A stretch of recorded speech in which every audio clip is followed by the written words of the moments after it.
Vandinha, a gente estava falando do seu passado. Quando apareceu a primeira presença do mentor, do Pai Benedito? Foi com meus 5 anos de idade, onde eu tive a vidência do Pai Benedito de Aruanda. Foi com 5 anos de idade. E foi bom ou foi ruim? Foi assustador. Foi aos 5 anos de idade. Minha mãe trabalhava numa casa de família, onde ela me levava para trabalhar nessa casa. Então ela me levava para auxiliar, ela também com 5 anos de idade, eu ia com a minha mãe nessa casa de família. Tudo bem? Fala desse assunto para você? Vai mexer um pouco, mas eu vou embora. Vamos em frente. Então foi nessa casa de família, quando minha mãe me levou para trabalhar, me levava para trabalhar. Então aos 5 anos de idade eu via nessa casa, por ser uma casa muito grande, eu sempre via vultos, eu via pessoas andando. E nessa casa já tinha sido feito um suicídio de um ancestral, que é o avô, que ele faleceu. Depois morreu uma outra senhora também que faleceu, que era Batian, que ela também tinha falecido ali. Então para eles, eu estava vendo vultos dele. Então, não, você tá vendo porque o vô, ele se suicidou aqui, a Batian também acabou falecendo aqui nessa casa. A família católica. Essa japonesa, sim, onde a minha mãe trabalhava, são famílias católicas. Minha mãe também é muito católica. Mas eu tô perguntando onde você morava. Sim, onde eu morava. Família toda católica. Sim, a minha família toda católica. A minha família era toda católica. Mas de frequentar? Sim, minha mãe era beata de igreja mesmo, aonde frequentava a igreja. Até hoje a minha mãe frequenta a igreja, cuida das festas juninas. Minha mãe, ela vai na igreja todos os domingos, durante a semana ela pratica também. Então, ser vidente e ter a mediunidade nessa família foi um confronto muito grande desde os meus 5 anos de idade. Então, as minhas visões, elas começaram a aparecer mesmo nítidas aos 5 anos de idade, onde eu tinha vidências nítidas de ponta a ponta. E isso para minha mãe, quando eu falava que estava vendo alguma coisa, ela dizia que eu estava endemoniada, que era coisa do demônio, que eu tinha que ir para a igreja. Eu ia para a igreja, tanto que eu ia ser freira. Meu foco mesmo, eu ia ser freira. Então ia para a igreja todos os domingos, limpava a igreja, cantava no coral da igreja. Só que ao mesmo tempo tudo me interessava. A igreja evangélica me interessava muito, tanto que durante a semana eu ia para a igreja evangélica. Durante a semana, dia de segunda-feira, tinha um centro espírita perto da minha casa, onde eu fugia mesmo, eu ia lá escondida acender o cachimbo para a preta velha. Então a única coisa que a minha mãe percebia, quando eu chegava em casa, eu chegava cheirando cachimbo, né? Pinga, porque essa preta velha, até hoje, essa senhora está com 99 anos, ela trabalha ainda com essa entidade, onde trabalha com pinga e o charuto, que é o charuto não, cachimbo. E eu fugia. Então durante a semana eu fazia 3 percursos, o da igreja evangélica, o da igreja católica e do centro espírita. E os 3 eu... Isso com 5 anos de idade? Com 5 anos de idade.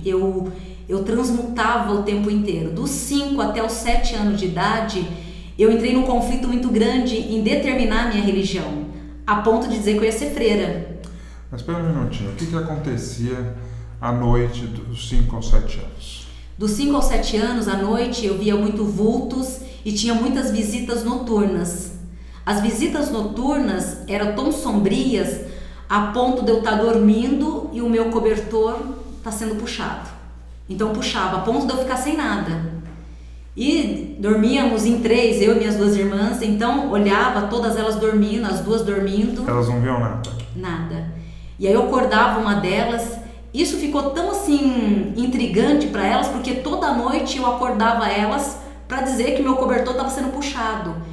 E isso gerava uma briga durante a madrugada, porque assim, ninguém estava vendo nada, só eu que estava vendo aquilo. Então aquela briga gerava confusões entre nós 2, né? Eu e minhas 2 irmãs, entre nós 3. E a mesma confusão da minha mãe acordar, me dar uns tapas, porque eu tô vendo coisas que tá implicando, que coisas do demônio. Então aquilo, como toda noite era aquele inferno, então eu preferi ficar calada. Então, o que eu fazia? Quando dava 6, 6:30, aquilo começava a me dar um desespero muito grande, por eu saber que daqui a pouco ia chegar o horário noturno e eu ia ter que dormir, ia ter que vir aquele inferno de novo, aquelas perturbações o tempo inteiro. Então, muitas noites eu passava acordada né? Para medo, para não acontecer nada de negativo comigo. Até então não podia reclamar com ninguém. Então eu acabava passando as noites em claros, durante o dia, aquela sonolência. Menina, você não dormiu? Você sofreu muito. Olha, Marcelo, foi assim, eu falo que a minha infância foi a pior fase da minha vida. Porque fora a fase dos tormentos espirituais, tinha o preconceito. Porque aí muitas mães não deixavam as crianças brincarem comigo, porque até então eu era a menina que viu o demônio. Não brinca com a neguinha, que até então meu apelido era Neguinha. Não brinca com a neguinha, não brinca com a filha da Nair, porque aquela menina é endemoniada, ela fica vendo espírito, a menina é perturbada. E de repente, quando surgia de algumas crianças brincar comigo durante o dia, no outro dia as mães iam falar: meu filho tá perturbado, meu filho tá isso, porque brincou com a tua filha. Então, isso tudo gerou uma confusão muito grande na minha vida, a infância inteira, inclusive na adolescência, porque aí, 13 até os 15 anos, era para curtir uma adolescência, né? Quem é que te iluminou, te explicou, te entendeu, ou que pela primeira vez falou o que estava acontecendo com você? Foi essa família onde a minha mãe trabalhava. Era uma família japonesa, onde a dona em si, a esposa, né, a mulher da casa, era uma brasileira, e onde ela acreditava muito na mediunidade, na espiritualidade. Só que ela também ia escondido, porque o marido era contra. Então ela começou a me levar para os passes. Tinha uma senhora que fazia os benzimentos durante o dia, onde ela me levava nessa senhora. Essa senhora dava os passes em mim e foi doutrinando a minha espiritualidade.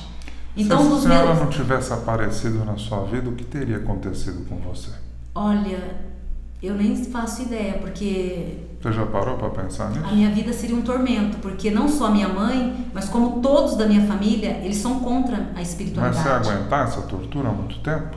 Eu já estava disposta, eu lembro muito bem que com meus 7 anos eu queria fugir de casa. Eu tinha muita vontade de sumir, de sair de casa. E essa senhora, ela me dava muita doutrina sobre isso. Então eu creio que seria assim uma expurgação de fuga mesmo. Como ela chama? Falecida, Dona Hilda. Essa Dona Hilda foi uma mãe para mim. Uma mãe para você. Foi uma mãe porque ela me conduziu muito desde os 5 anos. Inclusive, Marcelo, eu saí da casa dela quando eu tinha 14 anos de idade. Foi quando a minha mãe foi, né? Tive que ir embora para minha casa mesmo. Mas ela me doutrinou, ela me deu toda uma triagem espiritual de ponta a ponta. Aí depois, com 14 anos, aí eu já fui procurando com as minhas próprias caminhadas mesmo. Aí onde fui buscando os centros espíritas. Mas a família não continuava condenando, com Sim, preconceito, até hoje, falando mal? O que fez a minha família mudar o conceito foi os paranormais, por incrível que pareça. O programa do SBT o ano passado? O ano passado. Só passaram a te respeitar por causa disso? Sim, porque aí foram onde eles foram descobrir que eu tinha vidência, audição e que eu era aquela médium. E só o ano passado que eles começaram a assistir, nossa, realmente, você faz isso mesmo? Então, meu pai, minha mãe, minhas irmãs, aí que eles deram conta do conteúdo de vida. A minha mãe mesmo, ela chegou perto de mim, quase no final do programa, e disse: filha, perdoa a mãe. A sua família só te descobriu com 41 anos de idade? Sim. Meu lado espiritual, em acreditar o que eu fazia, ou até mesmo parar para ver o que eu fazia, foi através dos paranormais. Então, os paranormais, esse programa, Marcelo, ele não só abriu a visão de caminhos internos, até mesmo na minha família, como do Brasil inteiro. Porque ali, quantas pessoas tinham... Acredito nisso. Sim. Aliás, recomendo o programa. Espero que o SBT faça uma nova edição do programa. Foi assim onde eu comecei a ser respeitada. Minha mãe, principalmente, que para minha mãe eu era a macumbeira. De repente, qualquer coisa que acontecia... Todos os preconceitos. Sim, a ponto de qualquer coisa acontecer na família, olha, é Neguinha. É a única que mexe com o espiritismo aqui, porque uma irmã minha é budista, o outro é evangélico, ela é católica. Então, todas as desavenças que aconteciam na família eram caídas nas minhas costas. Vandinha, como chama o mentor? Pai Benedito. Em que momento eu sei que eu estou conversando com a Vandinha, em que momento eu estou conversando com o Pai Benedito? Quando dá essa repuxada. Porque conforme ele fala na minha audição, no meu ouvido, dá aquela repulsa. Então, eu vou com o ouvido para lá. Agora sou eu. Você está me dizendo que nessa entrevista eu estou conversando com as duas pessoas, Sim. é isso? Sim, agora sou eu mesma, sou eu Wanda, tá? E quando a presença dele dá essa tremor, desse tremor no meu pescoço, ou vira o olho muitas vezes. Você ouve? Só com o direito, com o esquerdo não tem audição nenhuma. Eu só escuto com o direito. Ele? Sim, só com o lado Mas direito. no dia a dia você escuta bem nos dois Sim, ouvidos. normal. Isso Lado espiritual, só esse lado. Vandinha, você tem medo da energia dos mortos, dos espíritos, do demônio? Imagina! Amo o cemitério, quer ver o meu lugar de paz aí no cemitério. É verdade? Amo, se for para ficar lá o dia inteiro, eu fico o dia inteiro. Tem um cemitério em Mogi que eles já estão até acostumados, porque eu vou toda segunda-feira e ali me traz uma paz, um calento tão grande. Amo estar dentro de um cemitério. Por quê? Me sinto em paz. Quando você incorpora? Quando eu incorporo? Como assim? Nessa entrevista você incorporou em algum momento? Nessa eu tive irradiação. Não, estou falando dessa entrevista que nós estamos gravando aqui, agora. Irradiação.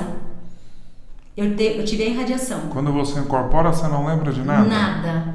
Em que situação você incorpora? Nas minhas sessões espíritas, no meu templo, eu incorporo. E quando eu trago meu Pai Benedito, tem clientes que faz a consulta direto com o Pai Benedito, aí é onde eu faço a consulta com ele. Então eu incorporo, entra em incorporação. Mas como o cliente... Como funciona? Desculpa a ignorância. Porque tem cliente que... Ai, Vandinha, eu não quero saber, não quero trabalhar com a vidência. Tem como trazer o Pai Benedito pra mim? Existe isso, Sim, Vandinha? Existe, a incorporação.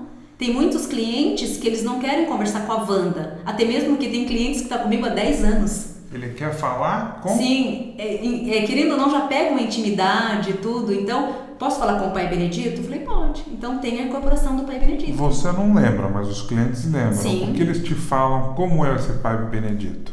Então, eles não falam, eles não veem o Pai Benedito. Você incorporada como ele. Ele é um preto velho gentil. Mas você muda a voz. Sim, tem gravado ele, tem as gravações dele. Super sutil. Você se transforma? Sim, me transformo. Você acerta sempre suas previsões? Não, nem sempre. Nem sempre elas são, assim, até as previsões em si vão por aí 60%. Você se consulta com alguém? Sim. Com quem? Como eu tenho um Pai de Santo. Que você vai lá se consultar com ele? Sim, vou, eu me cuido com ele e também faço as minhas orientações. Como ele chama? O meu Pai de Santo? Sim. Posso fazer sigilo? Pode, claro. Você prefere? Eu prefiro. Entendi, mas você vai lá, quando você precisa se consultar... Sim, vou, ele não é daqui de São Paulo, faço umas viagens, vou até lá. Puxa, é longe, de Mas longe? me cuido, me cuido sim. Puxa, tem que viajar tão longe assim? Sim, porque os de perto eu tive muitas decepções. E como você chegou nesse de longe? Nesse de longe, por incrível que pareça, fui fazer um passeio em Salvador e encontrei ele na beira da praia. E nesse dia, um dia antes, meu Pai Benedito disse: filha, vós vai conhecer a pessoa que vai te guiar. E sigilo. E tô sigilo até hoje. E é uma pessoa muito especial, que me cuida muito bem. Obrigado por você ter me recebido. Obrigada, eu que agradeço. Obrigado pela entrevista. Obrigada, um prazer. Gente, o Ping Pong com Bonfá fica por aqui e a gente se vê no próximo programa. Até lá.